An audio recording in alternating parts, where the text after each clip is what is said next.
In January 2021, a Michigan County Commissioner sat on a virtual public meeting during the height of COVID madness, briefly holding an AR-15. A retired nurse on the call sued the man, arguing that the presence of the gun on the Zoom call violated her First Amendment rights and led to her living under a cloud of fear. Years later, she has been awarded $100,000 for her troubles.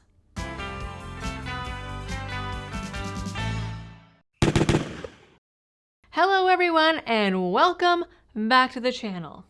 It has been 5 solid years since the insanity that was COVID-19, the lockdowns, the social distancing, and the seemingly countless people who got in trouble for their Zoom backgrounds, for everything from having a Nerf gun in the background to doing some, shall we say, unsavory things during those meetings. Here we have a case that the AP called gun provocation during a public Zoom meeting. January 20th, 2021, the Grand Traverse County Board was having a normal public board meeting over Zoom. Well, normal for the times. Some 90 minutes into the meeting, a retired nurse named Kelly McIntosh called in to complain about remarks made the previous spring on designating the county as a Second Amendment sanctuary. She complained about it being a product of far-right extremist groups, specifically the Proud Boys, who were apparently allowed to speak at a meeting the previous year. She wanted the chairman to disavow those views and the Proud Boys, as she claimed the Proud Boys were leading the Second Amendment sanctuary call and something January 6th. Commissioner Ron Klaus, who was conducting his Zoom attendance from a room full of mounted deer heads, briefly disappeared from the camera. He returned holding an AR-15, held it up in front of the camera, and put it down.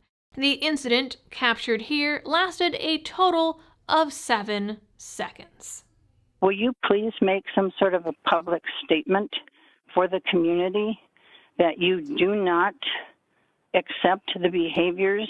I mean, you can say that we don't have problem Proud Boys around our area, but there are obviously problem Proud Boys around the country causing problems. And for them to have been invited to speak, I'm not a gun owner, but I can certainly appreciate people's wanting to have their gun rights protected. But I would think everybody in our country would have to realize that permission has been given to these activist groups to do more with their guns than go out. Oh, truly terrifying. But before I get into how this led to a big old lawsuit, this video is brought to you by the Attorneys on Retainer program from the Attorneys for Freedom, and the only law firm that exclusively works on self-defense cases. Now, if you ever find yourself in a self-defense incident, it is definitely something that you do not want to have to face alone. The folks in the Attorneys on Retainer program are actual attorneys whose entire job it is to give you legal advice and represent you if you use your gun in self-defense. Unfortunately, I don't think that it includes Zoom meetings, but you know what? I can ask. They're not an insurance company, which means that when you call their hotline, you talk to an actual lawyer and not an insurance adjuster. It also means that they don't have the same fine print, so their only requirements are that the incident happened after you signed up and that you reasonably acted within good faith. They cover everything from felonies to misdemeanors, appeals, and even bail bonds. And this year they've added a ton of new features, including red flag hits. So switch over from your existing self-defense coverage today by heading on over to my link down in the description and using code LibertyDoll. You can get $50 off your individual sign-up. Later, McIntosh said that she felt threatened and said that she thought Klaus was trying to harm her. She even later gave a public statement saying that his actions and not her political stunt around it led to phone calls in the middle of the night and death threats and living under a cloud of fear. His retaliation led to threatening calls in the night and has greatly impacted me in many different ways. I am never without a cloud of fear over my life. However, I am not the only one who has been hurt. This incident has injured our entire community. She told the Traverse City Record Eagle, "I didn't think he was going to shoot me, obviously, but I do think his whole point was to intimidate me and threaten me and anyone else who's going to speak out and see if he can stir up masses of people who are just looking for things to fight about." which is ironic considering it sounds like she was just looking for something to fight about.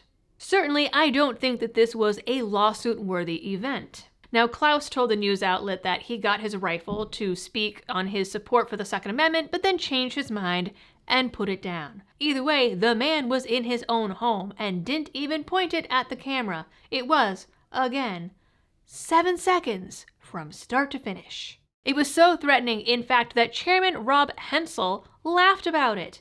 He pointed out the irony in that Klaus didn't do anything illegal. Still, other residents were appalled and horrified and viewed it as a public threat and, quote, deeply disturbing.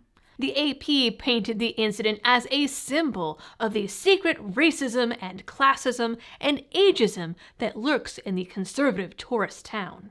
All really big buzzwords around gun rights in 2020, which I, to this day, believe stems back to the fact that VCDL had its lobby day in 2020 with all of those big anti-gun bills that they were lobbying against, and Virginia just happens to have their lobbying day on Martin Luther King Day every single year. And then The Guardian, and their lovely hit piece on me that they've run, just decided, well, that had to mean that gun owners were racist. Anyways, that is an aside.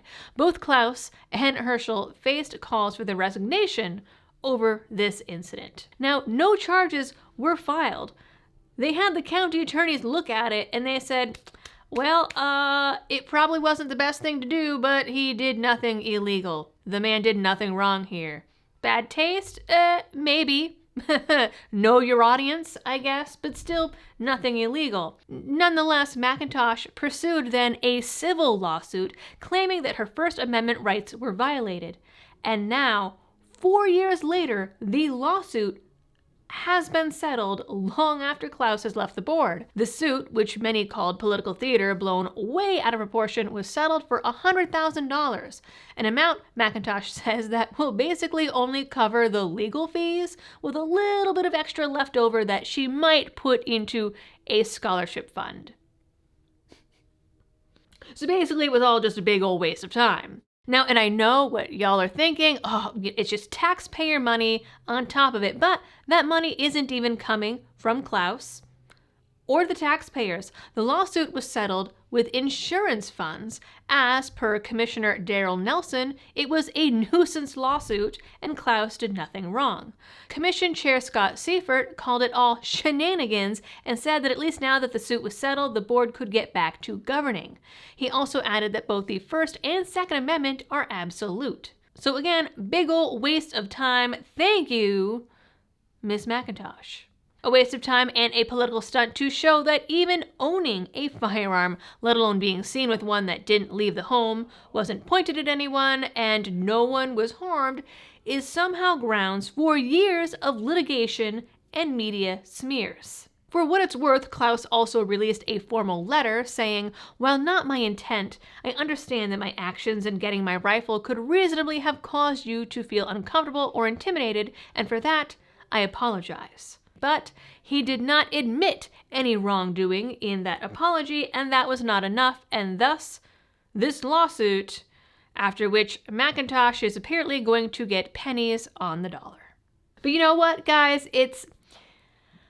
I guess it's good to have goals. And I bet she's real fun at parties. Well, ladies and gentlemen, that is it for this video. You guys know the drill. For all of the algorithm things, please do them. And as always, thanks for tuning in. Stay safe out there on your Zoom calls. And happy shooting.